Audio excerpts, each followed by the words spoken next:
ሸዋ ላይ የአማራ ፋኖ እየተጋድሎ በድል ታጅቦ ቀጥሏል። ሁለት የብልጽግናው አየር ወለድ ኮማንዶ ክፍለ ጦሮች በፋኖ ብርቱ ክንድ ጉልበታቸው ዝሎ ወድቀዋል።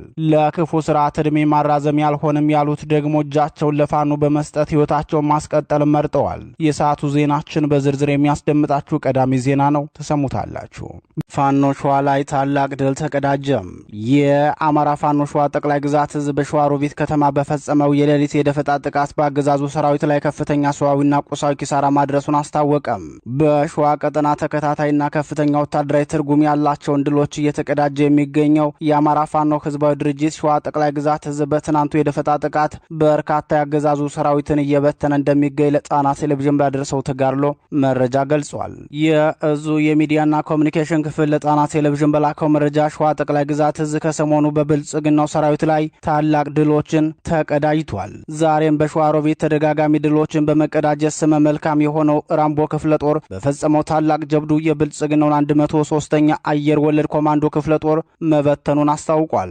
የተሳካ የከተማ ውስጥ ኦፕሬሽን የፈጸመው ራምቦ ክፍለ ጦር በርካታ ያገዛዙን ሰራዊት ሙትና ቁስለኛ ያደረገ ሲሆን ከ10 በላይ የሚሆኑት ደግሞ ለፋኖ እጃቸውን ሰጥተዋል። ከሰሞኑ በሁሉም የሸዋ ቀጠናዎች የተጀመረው የተቀናጀ አውደ ውጊያ ተጠናክሮ እንደቀጠለ የተናገረው የአጼ አምደ ጽዮን ኮር ሚዲያና ኮሚኒኬሽን ክፍል ዛሬ መስከረም 29 ቀን 2018 ዓ.ም ከሌሊቱ 10 ሰዓት ጀምሮ የአጼ አምደ ጽዮን ኮር አካል የሆነው ራምቦ ክፍለ ጦር በርካታ ምሽጎችን በመስበር በሸዋሮቢት ከተማ በፈጸመው ልዩ የከተማ ውስጥ ኦፕሬሽን የብልጽግናውን ሰራዊት ከካምፕ ማስለቀቁን አስታውቋል።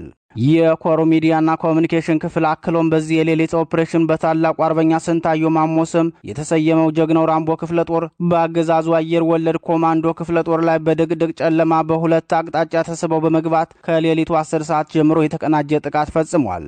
በዚህም በእቧሬ ተራራና መርዬ በተባለ አቅጣጫ በመሸገበት ካምፕ የሚገኘውን ያገዛዙ ኃይል ሙሉ በሙሉ እርምጃ መውሰድ የቻለ ሲሆን በህይወት የተረፈው ማስከሬኑንና ቁስለኛውን ጥሎ ሸሽቷል ብሏል። ከኮማንዶ አባላት በተጨማሪም ብልጽግና ምርጥ 50 ብሎ የሚጠራው የሚሊሻ ስብስብ በእምነት ተቋማት ሳይቀር ተደብቆ ማምለጡን የኮሩ ሚዲያና ኮሚኒኬሽን ክፍል ጨምሮ ገልጿል። የኮሩ የሚዲያ ክፍል አክሎም ኦፕሬሽኑ የተሰራው የክፍለ ጦሩ የቃኝ ፋኖ ሰራዊትና ከሻለቆች ጋር ባደረጉ ከፍተኛ መናበብ ነው። በኦፕሬሽኑም በርካታ መሳሪያና ወታደራዊ አልባሳትን ጨምሮ በርካታ ሰነዶች በእጃችን ማስገባት ችለናል። እርምጃ ከተወሰደባቸው ያገዛዙ ሰራዊት በተገኘው መታወቂያ መሰረት ከፍተኛ ማዕረግ ያላቸው መስመራዊ መኮንኖች በጀግናው ራምቦ ክፍለ ጦር እርምጃ ተወስዶባቸዋል ሲል የድሉን ስፋት በዝርዝር ገልጿል። ይህ በእንዲህ እንዳለ በዚሁ አፋር ሸዋ ጠቅላይ ግዛት እዝ የዕለቱ የተጋድሎ መረጃ ሰሞኑን በቀጠናው እየተካሄደ ባለ የተጠናከረ ዘመቻ የአማራ ፋኖ ሸዋ ጠቅላይ ግዛት እዝ አጼ አምደ ጽዮን ኮር አካል በሆነው አጼ ዳዊት ክፍለ ጦር በሚዳና ሬማ ከተማ ዙሪያ በተከማቸው የብልጽግናው 101ኛ አየር ወለድ ክፍለ ጦር ላይ በወሰደው የተቀናጀ ጥቃት በርካታ የሰራዊቱ አባላት ሙትና ቁስለኛ ሲሆኑ ከፊሎቹ የጥምር ጦሩ አባላት እጃቸውን ለፋኖ በመስጠት ከሞት መትረፍ ችለዋል ብለዋል።